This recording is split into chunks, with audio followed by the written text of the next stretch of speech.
Thank you very much. My name's Thomas Juma, former Harambee Stars player, AFC Leopards, Gor Mahia, Oserian Fastac, Sofapaka, AFC Sportif, CMC Football Club. Those are the teams that I've played for since I started my career earlier on in around 1994, straight from high school, Pumwani High School. 4 years at Pumwani, and then in my last year, I played for AFC Sportif in the NSL. By then, it was called Super 2. So that's where I started my career. Of course, I was a team captain at Pumwani from my third year. And then after Pumwani, I went on to play for CMC, 93. And then in 94, I was signed by AFC Leopards. So I played for 4 seasons at Leopards, moved on to Gor Mahia in 98, back to AFC Leopards in 99 and 2000. Then 2001, I played for Oserian Fastac, moved on to Sweden, played between 2002 to 2010, 3 different clubs, Mjällby AF, 2 seasons, Husqvarna AF, 3 seasons, and then Vastra Frölunda for another 3 seasons. Came back to Kenya, finished my career at Sofapaka in 2009, champions again. Jag heter Tom Juma. Jag spelar fotboll både i Kenya och svenska. Jag spelar och 10 år i svenska fotboll. Nimesahau mingi but ilikuwa gaina flow.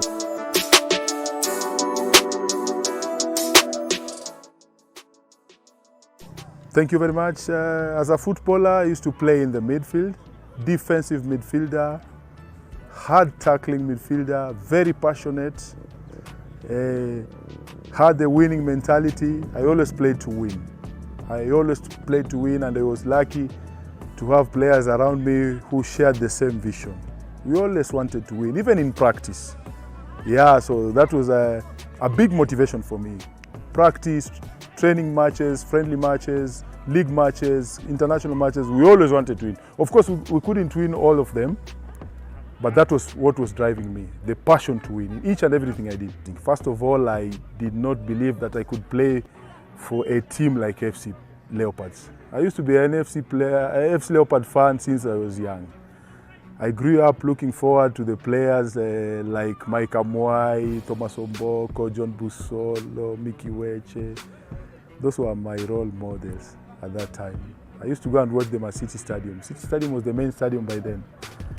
So it was like a dream come true. It was a big dream to play for AFC Leopards. At first, I didn't believe that I was being signed by AFC Leopards and given a contract by AFC Leopards. By then, the chairman was Alfred Sambu. I think he's the MP for somewhere in Bungoma. He's an MP, he's a member of parliament, ODM party, I think. So it was a big dream for me to play for. It was a big dream for me to play for him. When I played my first league match for Leopards, I was very nervous. I couldn't sleep. Ilikuwa ni noma because it was like make or break. If you play well, the fans will accept you, you'll be a Leopard. If you play bad, then it might as well mean the end of your career at that club. So it was a very tense afternoon for me. I think we were several players who came in through the ranks. Leopards then was trying to rebuild. AFC ilikuwa ina rebuild. They are doing away with the so-called experienced players like Mohanji, Mikiweche, the likes of Busolo. So they were bringing in a totally new generation. That was me, Mwenda Pole, Karanja, Ateku.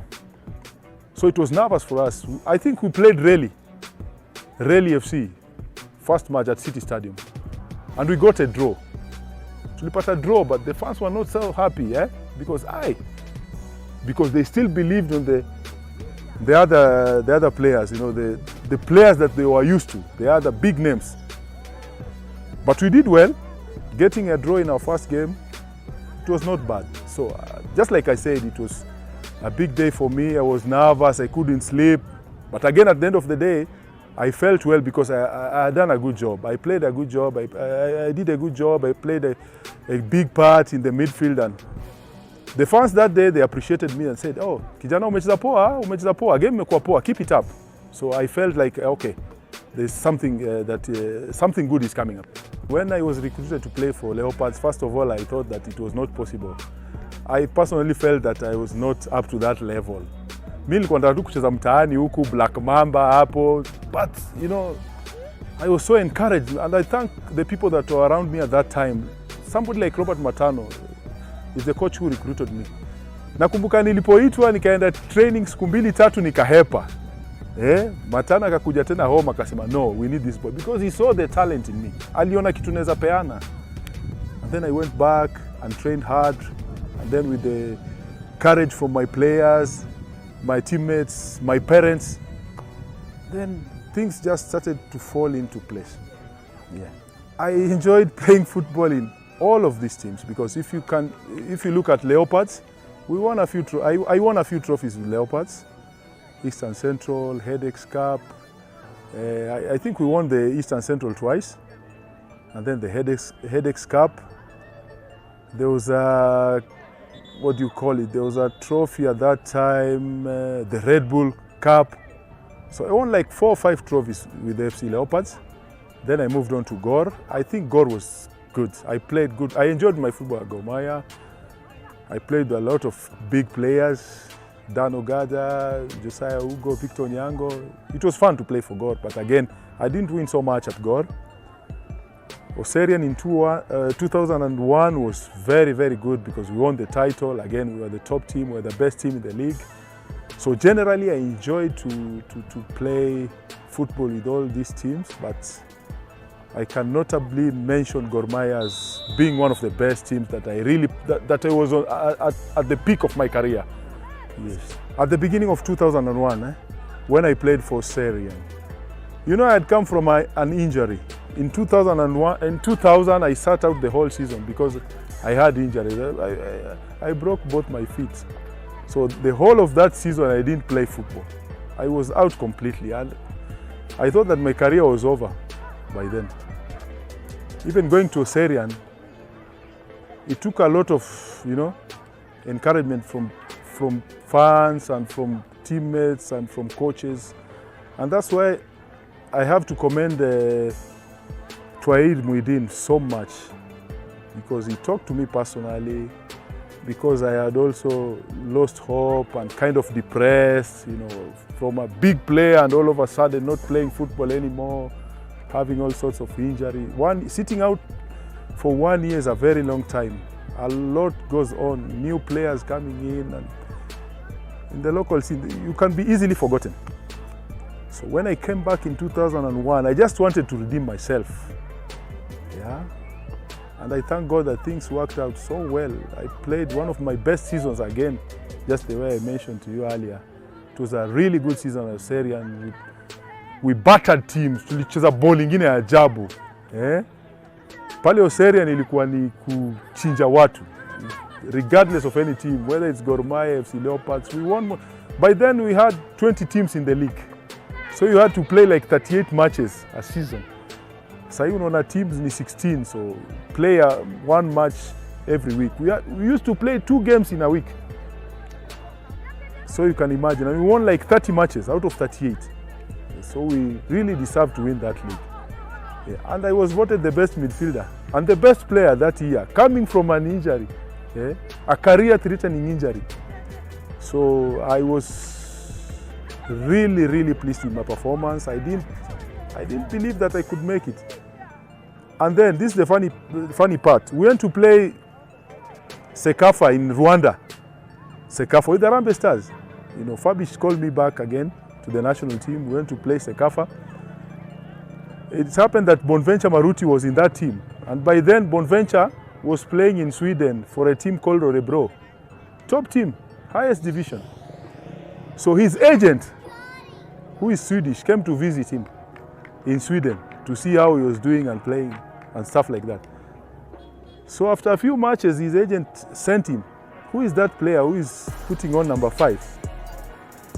And that's Tom Juma. He's been the best player in the country. What? Is it possible? Yeah, that's the best player in Kenya right now. And then he arranged for a meeting for me and Patrick Mock. The agent's name was Patrick Mock. So we met with Patrick Mock and told, I want you to, I can see you're a good player, strong, physical, good player. I want to invite you for a trial in Sweden. But at that time I thought it was the normal thing, because we have talked to agents many times and nothing comes of it. So I didn't take it so seriously. But then after 2 weeks, when we came back to Kenya after the Sekafa, I got his mail, Patrick Mock. Before I opened the mail, I was like, what is happening? This guy was serious. And he was very serious. He was inviting me for a trial in Sweden. Before I knew, they had sent me an invitation to take to the embassy. So this thing was real. So I was just amazed. I didn't believe it. I didn't believe how things could move from this to that. Things changed so quickly. So that's how I got the offer to go to trial in Sweden. When I went to Sweden, I think that was the second time, because the first time we had gone with Leopards, a trip with Leopards in Austria, a season after I had joined Leopards. That was in '95 in Austria to play Salzburg and a few friendlies. So this was my second team, but this time I was going alone, just alone, not with a team. So it was totally new experience. The first time we had gone in summer, and this time I had to go in winter because they had started their pre-season. So things were really different. Everything was just different. The weather, especially the weather, winter. I hadn't seen something like that. It's so cold. Unajua hapa Nairobi husemaga kuna baridi, ati kuna baridi. Mazee. Kama hujaenda huko huwezi experience kitu kama hiyo. Inaendaga minus 20, minus 30, minus 40. And you see, during winter, days are short. It was tough, but I was determined to give my best because I saw and I thought that this was my best shot. I can't let it slip away. I'll do my best despite the challenges, the weather, the food. To me, everybody looked alike. This is Svensson, this is Henderson, this is I don't know who, but they all look the same, But I said, God, please help me. I don't want to disappoint my fans. I don't want to disappoint my club that Tom Juma, the best player from Kenya, went for trials in Sweden and failed. No, I'll do my best. And I did my best. I played 3 friendly matches, I think, and I did my best. And they were satisfied with that. I just thank God because I was kind of 50-50. I could fail, I could get it, but I was very, very nervous because I expected a bad response. I expected a bad answer that you couldn't make it because that level is so high compared to the level we are used to. It's so tough, it's so intense. It's a different kind of football. So I didn't expect the best from that. But when I was told that, we are going to sign you, it was one of the best messages I've had in my life. My highlights as a player, so many moments. First of all, playing for Kenya in AFCON, 2004. I did not have any ambition or any dream that I would play for Kenya in AFCON. That was one of my highlights. Playing in Europe is one of them. Playing for AFC Leopards, playing for Gor Mahia, the biggest clubs in Kenya and maybe in East Africa. So I have so many of them. I can't just, but the most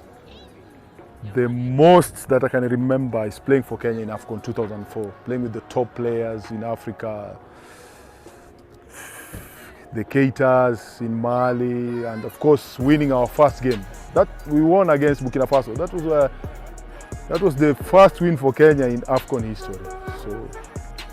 So it was a big milestone for me. When I hung my boots in 2009, first of all, I was happy because I won the title with Sofapaka in 2009 under Coach Robert Matano. And I think that's the only title that Sofapaka has won ever since. I decided to hang my boots because I thought I had played for a very, very long time, and there was young players coming in. I thought it was the best time to give them a chance also, because as long as Tom Juma was going to be there, I would always be given the first prevalence. So I thought it was time to move on to other things. I don't regret anything because I'm still in football as a coach, as a team manager, so I'm still involved, although in a different capacity. But I believe I gave my best, I did my best, so I don't have any regrets. I think I did all I could do in my career. The advice I give to upcoming footballers in this country, first of all, I believe that there's a lot of talent in this country. We just have to guide it in the right direction.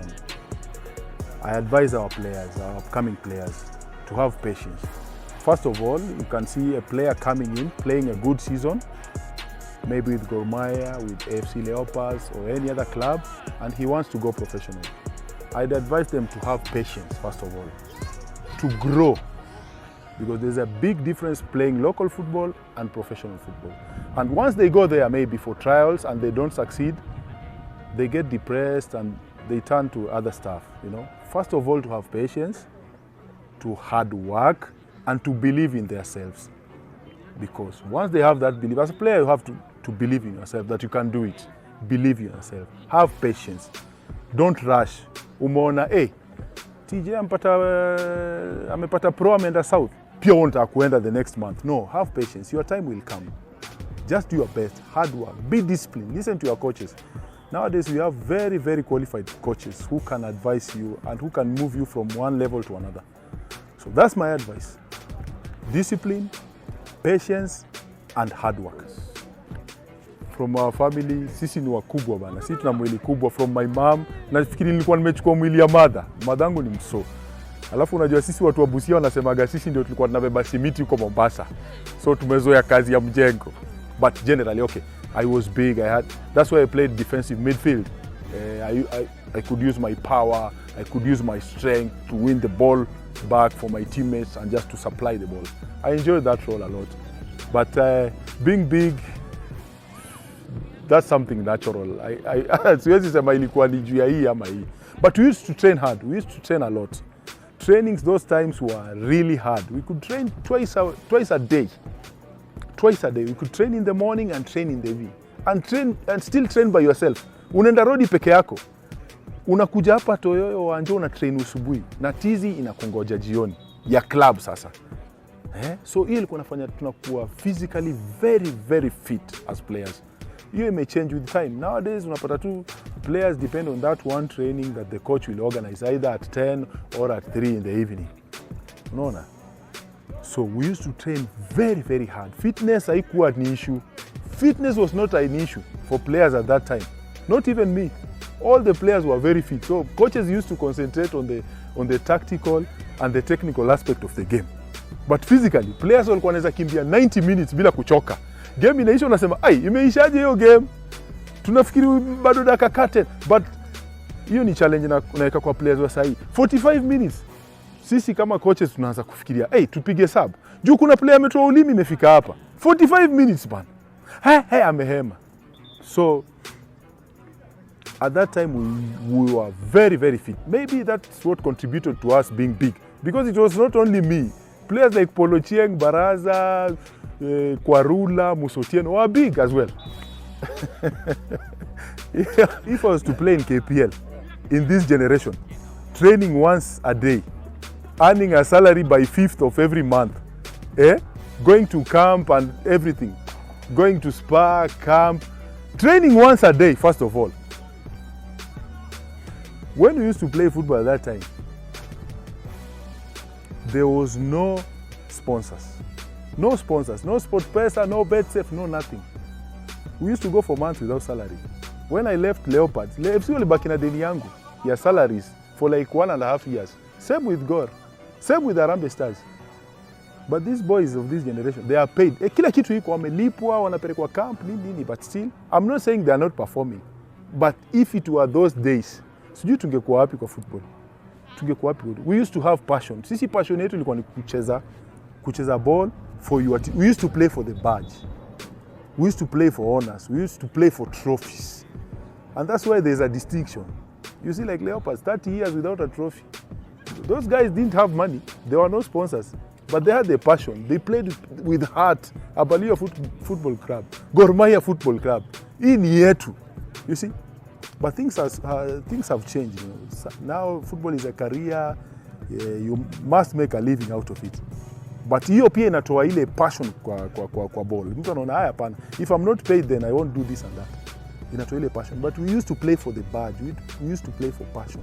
If we had to play at this time, sijui Kenya ingekuwa wapi kwa football. Sijui kabisa. Unaweza imagine AFC tunaenda kucheza, let's say Kisii. We go and play Kisii, come back, sleep over. Tunatoka hapa Thursday, tunaenda na train huko Friday, tunacheza game Saturday, tunalala Saturday, tunarudi Sunday. Hiyo ni boli ya wazee ndio wanafaa wafanye hivyo. Sisi 2 matches, travel Friday, play Saturday, play Sunday. After the match on Sunday, come back immediately. And you're expected to win both matches. Mkitoka na point ine hiyo ni, mkitoka na 3 hiyo sasa ni disaster. That's the difference with the football at that time and now. You know the difference. What walikuwa wanachezea passion. At that time it was semi-professional. There were guys who used to work at that time. Mtu anafanya job, anatoka job Friday, jioni amebeba bag hata hajatoa tai na koti, kina Polo Chenga, kina Nyanje, wanafuata team. Sasa watatoka jioni. Imagine utafika Kisii ikikaribia usubuhi. Na hiyo ulale 2, 3, 4 hours game ichezwe. Hiyo si passion. Na yet bado utaperform na utawin, na ukishindwa, sisi tulikuwa nafungwa game amuongei kwa basi, amuongei. Mmeshindwa, amuongei. Watu wamenyamaza. Sasa hiyo wachezaji muona, I'm the team manager of level. Muona watu wamefungwa, hiyo imeisha. Wachezaji maselfie, tunakula wapi TM? Tunakula wapi? TM njaa. Nonsense. So vitu zimechange a lot. Vitu zimechange sana kutoka kwa hiyo generation. I'm not saying it's inafaa ibaki the same. Of course tunataka growth, tunataka players to feel comfortable, wasipitie situations zile tulipitia, zile za kutaabika, kulala kwa stage, kulala kwa airports na nini. Tunataka wasipitie hizo nini. But of course pia lazima waweke. Unaona? Lazima wa show we deserve these things. Hakuna vile a team like AFC Leopards itaka 30 years bila title. Something must be wrong somewhere. And you can't blame the office all the time. You can't blame the office. They sign players. For the last 3-4 years I've been in Leopards. Nimeona kitu ajabu. Salaries being paid each and every month. And yet, performance, I match. So again, I challenge the players of this generation. They have to. I couldn't imagine myself 2 years without a trophy. Haji, why? Why are you playing football? Why are you playing football if you are winning nothing? Why? Why are you playing football? If you are winning nothing. Right? Because even up to now, if you mention AFC Leopards, they will remember the Mohamed Abbas, the Mickey Weches, maybe kidogo sisi wakina TJ, because we tuleta trophy. We were the last generation to win trophies for AFC Leopards. My generation was the last generation to win trophies for Leopards. After that, ukiambia mtu walikuwa AFC, yes, AFC 98, AFC 98, AFC 97, AFC 95, AFC 94. Legend. From that period, mpaka sahi, tutaita nani legend? With what? So that's the challenge with our team. And we want to make it right this time.